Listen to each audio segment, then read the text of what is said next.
Welcome to episode 1 of Trivia Time, the podcast quiz show.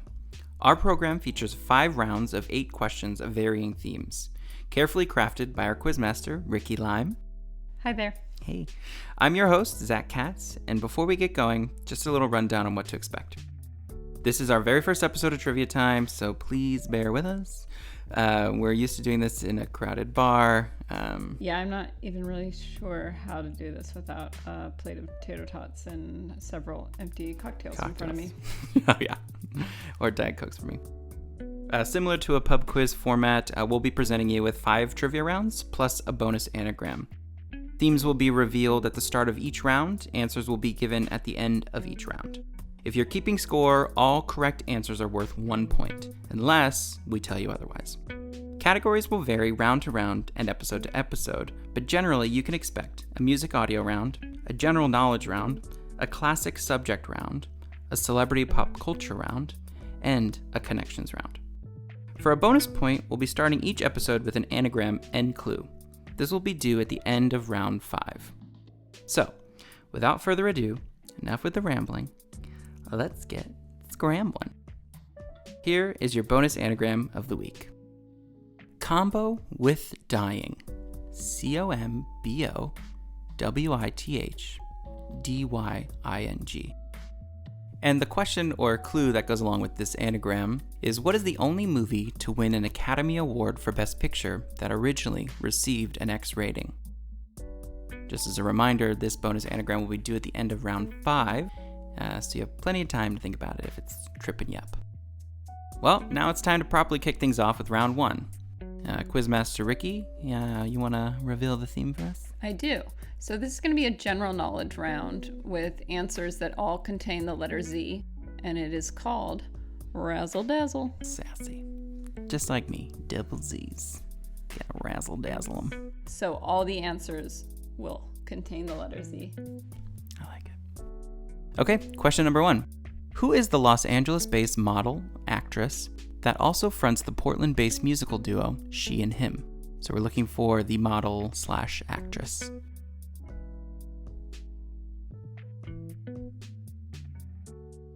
Question number 2. In Winnie the Pooh's Nightmares, what are the mischievous characters called that chase him around and try to steal his honey?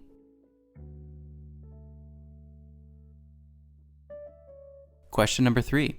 There are 2 chemical elements on the periodic table that start with the letter Z. What are they?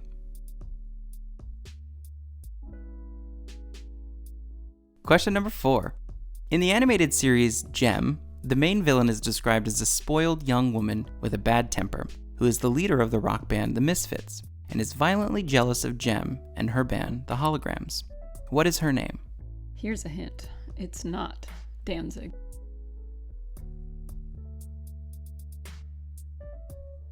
Question number 5.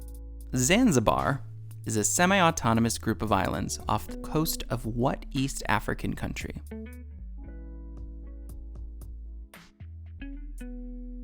Question number 6.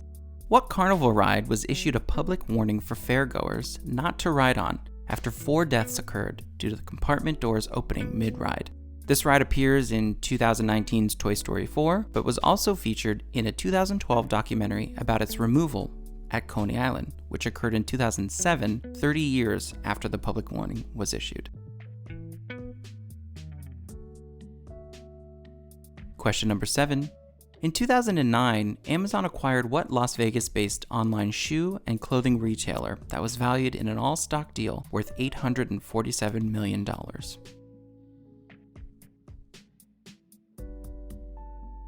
Question number 8. Which one of the 4 Hogwarts founders in the Harry Potter book series has a name that includes the letter Z?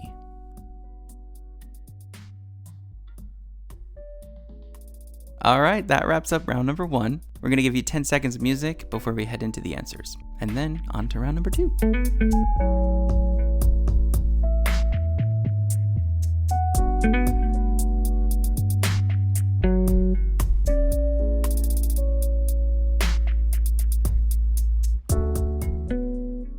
So remember, this round was Razzle Dazzle. We were looking for answers that had a Z in them somewhere. The questions were ranging all over the place.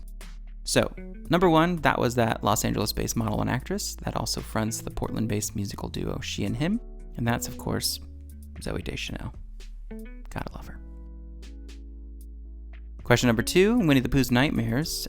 These are the creatures that are trying to steal his honey, and that's heffalumps and woozles.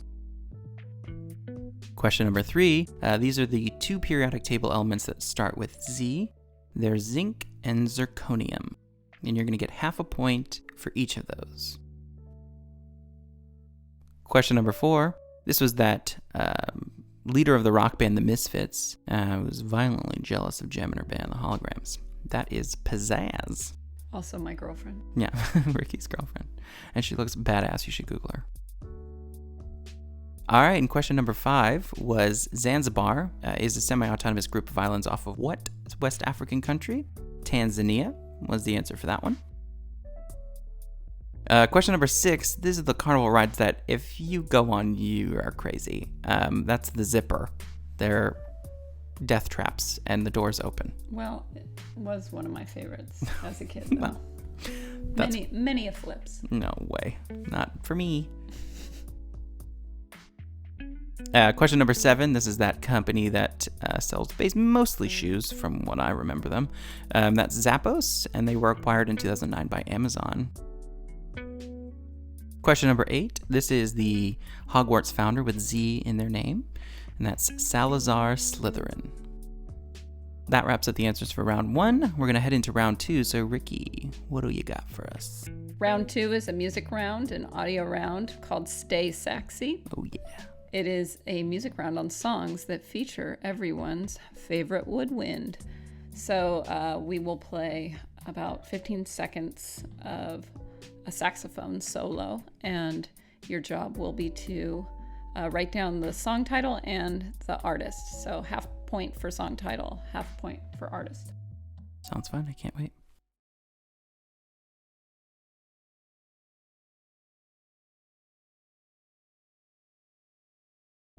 All right, round number 3. What do you got for us, Ricky? Well, this is our round that is like considered a classic subject. So when I say that, it's going to be something either like astronomy or geography or whatever. In this case, though, this round 3 is called Oh Canada, and it is a series of questions about our neighbors to the north. If you're listening in America. All right, well, Oh Canada. Let's get to it. Question number 1. What is a Mountie in Canadian slang referring to? Keep it clean.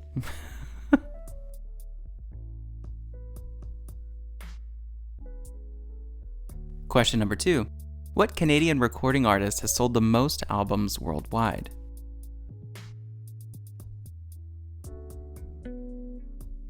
Question number 3. Who was Canada's Prime Minister before Justin Trudeau?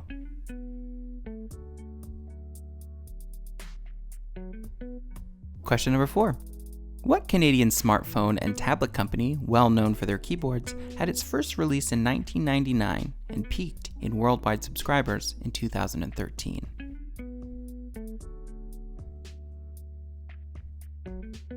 Question number 5. The famous Canadian food dish, poutine, consists of fries covered in what 2 toppings? You're going to get half a point for each correct guess here.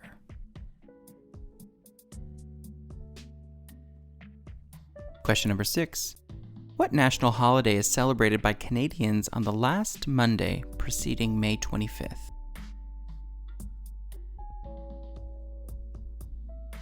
Question number 7.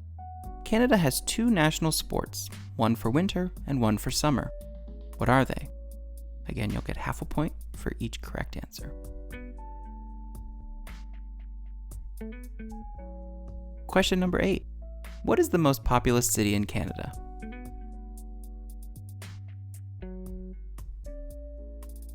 All right, well, we're going to go to the answers in just a little bit. We're going to give you a little bit of music, wrap up your answers. Stay tuned for the answers.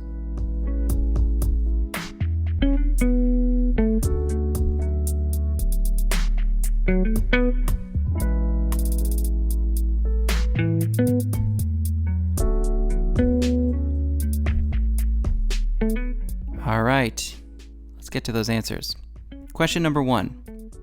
A Mountie, in Canadian slang, is a police officer on horseback. Question number 2. This is the Canadian recording artist that's sold the most albums worldwide. That is Queen Celine Dion, or Celine Dion. Question number 3. The Canadian Prime Minister before Justin Trudeau. Who cares? Hey. Sorry. Stephen Harper. Question number 4. This is the Canadian smartphone and tablet company that had its first release in 1999. That's BlackBerry. Question number 5.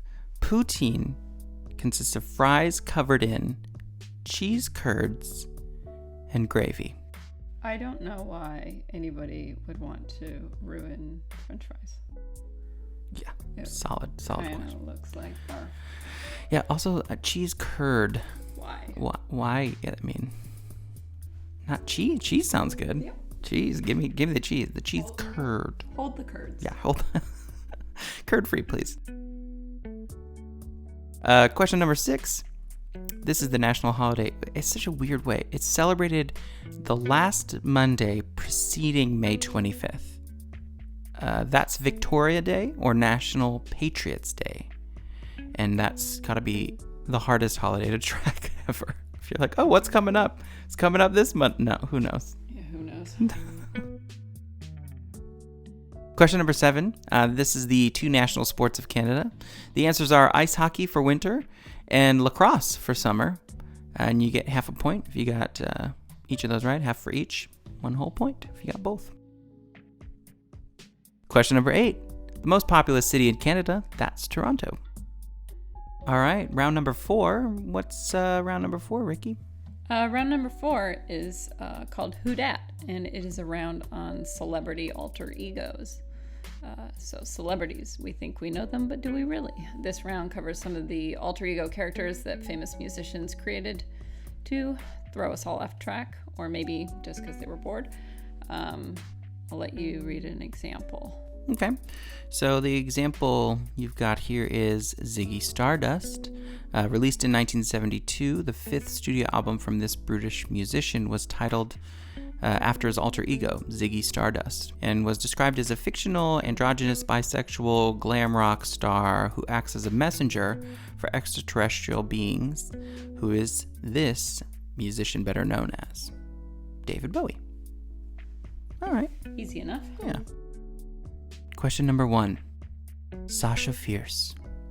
The 3rd solo album by this American singer was titled I Am Sasha Fierce, and introduced the world to her alter ego, who was described as a more sexy, aggressive, provocative stage persona. 2 years later, the singer announced she had been killed because she no longer needed her. Question number 2. Chris Gaines. In 1999, this country singer released an album as his alter ego, an edgier, more rock and roll version of himself. This album was originally intended to be a pre-soundtrack for a movie starring Chris Gaines titled The Lamb, but the film never materialized. Who is the man behind this madness? Question number 3. Shoddy Mane.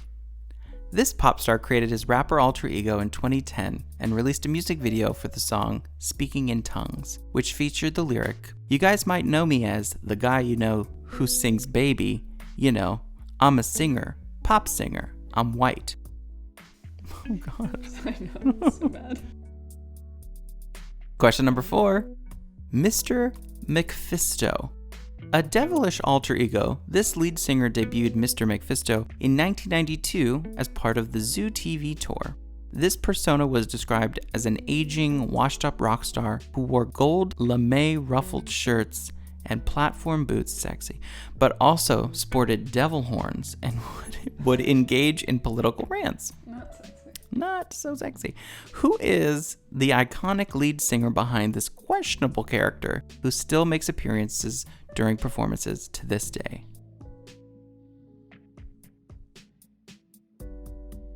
Question number 5. Joe Calderone. This singer debuted her male counterpart and alter ego, Joe Calderone, an Italian greaser, on a cover of Japan Vogue in 2010. The following year, Joe Calderone performed at the MTV VMAs, never breaking character, even as he accepted an award for Best Female Video. Who is the woman behind this man?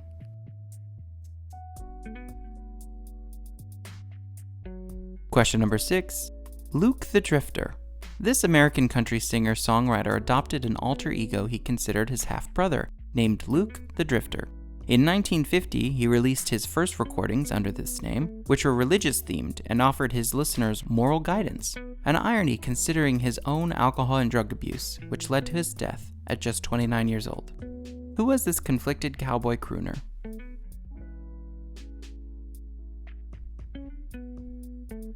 Question number 7. Mimi. Heralded as her comeback album, this diva introduced the world to Mimi in 2005. Her alter ego she described as the fun side, the real me, and not the image and the baggage. Named after her own personal nickname, who is the woman behind this party girl?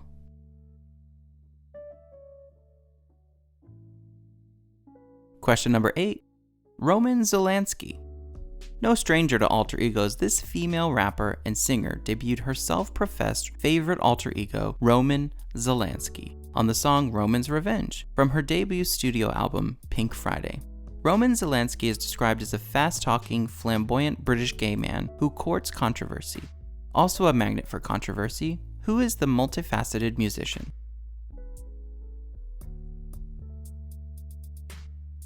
Alright, we're going to give you a few seconds of music and wrap up your answers. You know the drill by now.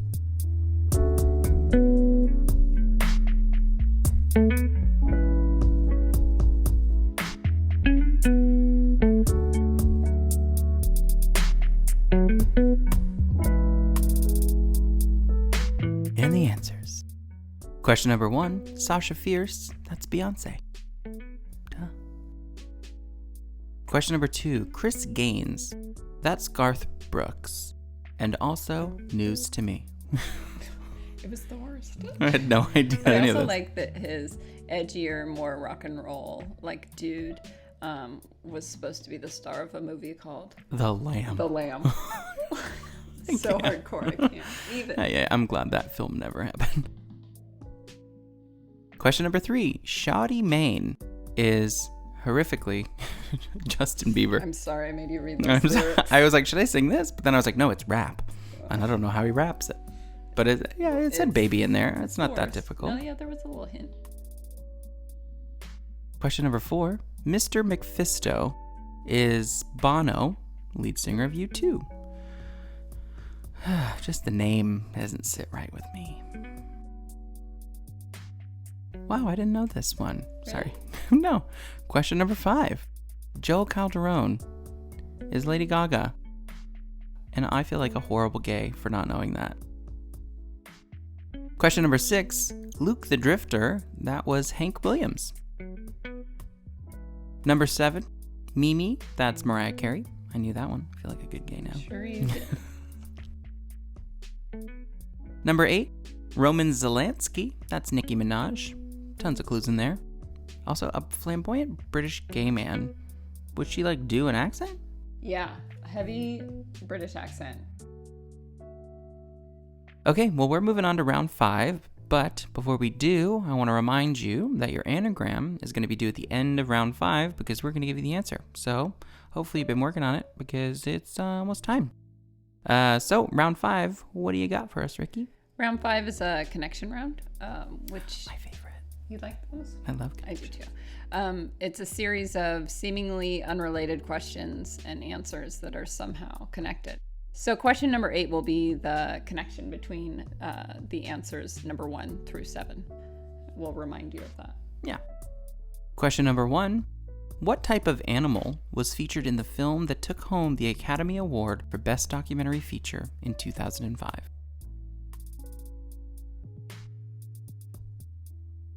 Question number 2.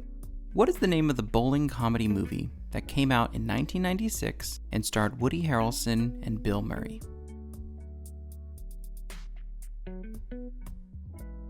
Question number 3. In a hit song released in 1954, who did the Chordettes plead with to bring them a dream?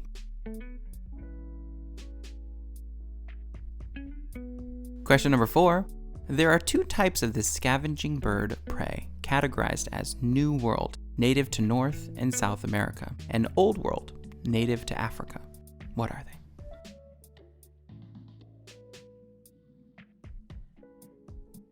Question number 5. Toxicodendron radicans is a poisonous flowering plant that is more commonly known as what?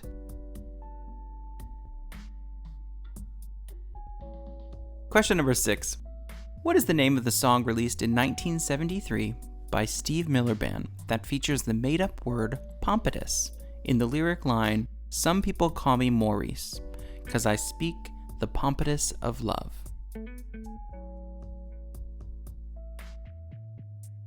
Question number 7. This book, written by Betty Friedan and published in 1963, which is widely credited with sparking the second wave feminist movement, is titled The Feminine Blank.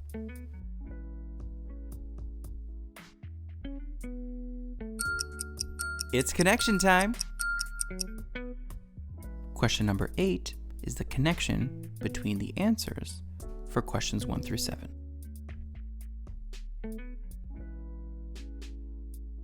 We're going to give you 10 seconds of music before we head into the answers.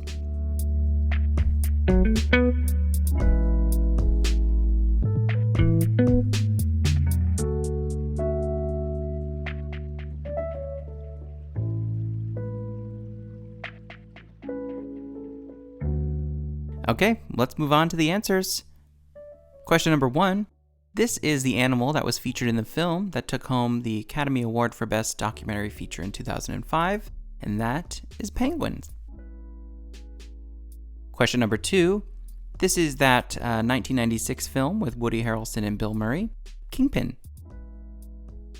Question number 3. The 1954 song by Chordettes. They were pleading for Mr. Sandman to bring them a dream, and I hope he did. Number 4, this is the 2 types of scavenging bird of prey, and that's vultures. Question number 5, Toxicodendron radicans. Nailed it.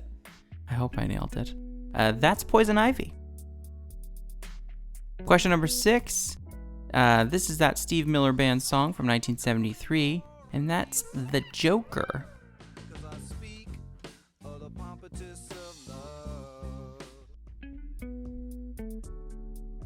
Question number 7. This is the book written by Betty Friedan in 1963, and it was titled The Feminine Mystique. All right, and the answer to number 8 was the connection between the answers for questions 1 through 7, and that is comic book superhero villains. You had a bunch of them in there. You got Joker, Poison Ivy, Kingpin, Penguin, that's right, he's a villain. Mystique. And now, remember that bonus anagram we gave you at the top of the episode? We're going to give you the answer. I'm just going to quickly go over and remind you what that anagram was, which you should already know, because you should have been working on it. But it was combo with dying. And this was also the only movie to win an Academy Award for Best Picture that originally received an X rating. And that was Midnight Cowboy. That's right, those words scramble up to be Midnight Cowboy. And the film won Best Picture in 1970, and the film rating was adjusted from an X to an R in 1971. A scandalo. Well, I think we did it. That wraps things up. We hope you enjoyed our program. Thanks for playing, guys. Thank you for listening to the first ever episode of our podcast. We hope you enjoyed it. Tune in weekly for new episodes of Trivia Time, the podcast quiz show. We'd love to hear from you. Our email address is triviatimepodcast@gmail.com. We're available on all major social media sites, and we'll be launching a website soon, and that's going to be triviatimepodcast.com. So bookmark that. And at that website, you can actually download a PDF scoring sheet, check out some fun visual photo rounds, and stay up to date with exciting new announcements and more. So once that launches, we'll let you know, and you can check it out for all kinds of great stuff. Our background and answer break music this week was Detailing by Blue Dot Sessions. This has been a Pick and Shovel production, recorded in lovely Long Beach, California. I'm your host, Zach Katz, joined by our quizmaster, Ricky Lime. Special thanks to Lydia, Justin, and all of our trivia buds. Until next time.